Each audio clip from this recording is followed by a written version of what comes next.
என் பேரு யாழினி. நான் இன்னைக்கு உங்களுக்கு ஒரு கதை சொல்ல போறேன். கதையோட தலைப்பு தலைவன். அந்த காலத்துல எல்லாம் மன்னர்களுக்கு வயசாயிடுச்சுன்னா அவங்களோட மகனுக்கு முடிசூடுறது வழக்கம். அதனால சின்ன வயசுலேயே அவங்களுக்கு எல்லா பயிற்சியும் கொடுத்து இளவரசனா உருவாக்குவாங்க. அப்படி எல்லா பயிற்சியும் முறையா கத்துக்கிட்டவர் தான் வேங்கையன். அவர் மகுடபுரி நாட்டு அரசர் அகநல்லரோட மகன். அகநல்லருக்கு வயசு கூடிட்டதால அவரோட மகனுக்கு முடிசூட அமைச்சர்களும் குடும்பத்தில் இருக்கிறவங்களும் விருப்பப்பட்டாங்க. ஆனா அகநல்லர் தன் மகனை கூப்பிட்டு, தலைவன்னா யாரு, அவன் எப்படிப்பட்டவனா இருக்கணும் அப்படின்னு நீ 1 மாசத்துக்குள்ள தெரிஞ்சுக்கிட்டு என்கிட்ட வந்து தெளிவா விளக்கணும்.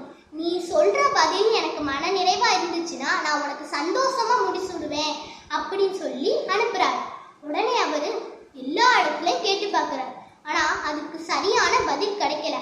ரொம்ப சோர்வடைஞ்சு உட்கார்ந்துடுறாரு ஒரு இடத்துல. ஒரு காட்டு பகுதி, நல்லா சில்லுன்னு காத்து. சரி, நம்ம இந்த இடத்துல கொஞ்ச நேரம் ஓய்வு எடுத்துட்டு போலாம் அப்படின்னு படுக்கிறாரு. தூங்கிடுறாரு. தூக்கத்துல யாரோ தான் உடம்ப கயித்தால சுத்துற மாதிரி அவருக்கு ஒரு உணர்வு.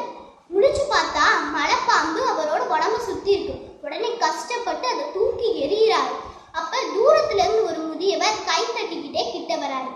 ஏன்பா, உன் இடுப்புலதான் வாள் இருக்கே, அதை எடுத்து ஒரே வெட்டா அதை வெட்டி சாகடிச்சிருக்கலாம்ல, அதை விட்டுட்டு இவ்வளவு கஷ்டப்பட்டு எரியிறியே, எதுக்கு நான் தெரிஞ்சுக்கலாமா அப்படின்னு கேட்கிறார். உடனே வேங்கையன், அது மலைப்பாம்பு, அதுக்கு பசியுணர்ச்சி இருக்கே தவிர பகையுணர்ச்சி இல்லை, அதுக்காக ஏன் அதை சாகடிக்கணும் அப்படின்னு கேட்கிறார்.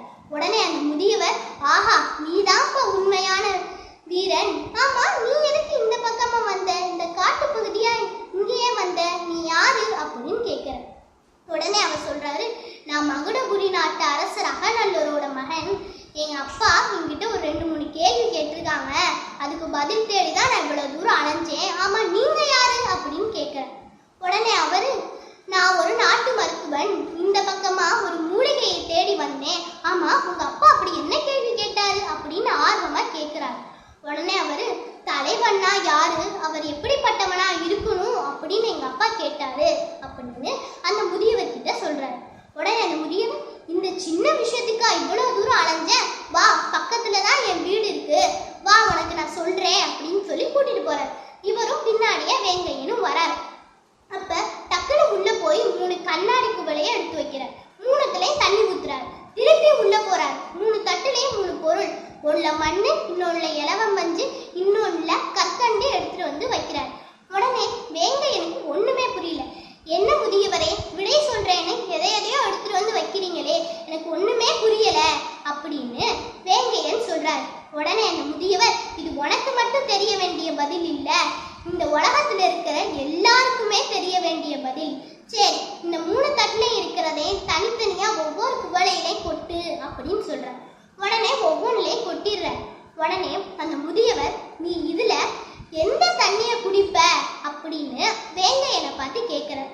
உடனே அவர் இதுல என்ன சந்தேகம், கற்கண்டு கலந்ததை தானே குடிப்போம், ஏன்னா அது மட்டும்தான் நல்லா இருக்கு, பாருங்க, மண் கலந்தது அழுக்காயிருச்சு, பஞ்சு போட்டதுல தண்ணியே இல்லை, ஃபுல்லாத்தையும் பஞ்சே உறிஞ்சிருச்சு, நம்ம எப்படி அதை குடிக்க முடியும், கற்கண்டு தானே நல்லா இனிக்கும், அதை தானே குடிக்க முடியும் அப்படின்னு வேங்கையன் சொல்றார்.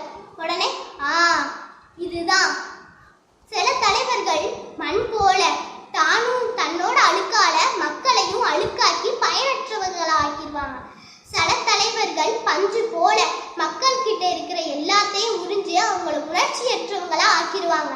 சில தலைவர்கள் தான் கற்கண்டு போல, அவங்க மக்களுக்காக கரைஞ்சு தானும் சுவையா இருந்து மக்களையும் சுவை உள்ளவங்களா ஆக்குவாங்க அப்படின்னு அந்த முதியவர் சொல்றாரு.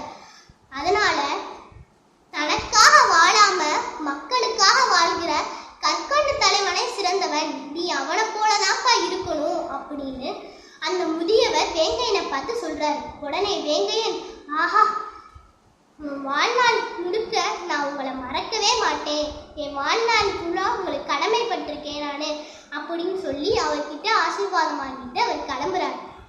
சென்று வா மகனே, சிறந்த தலைவனை, சென்று வா அப்படின்னு சொல்லி அந்த முதியவரான நாட்டு மருத்துவர் அவனை வழி அனுப்பி வைக்கிறாரு. நன்றி.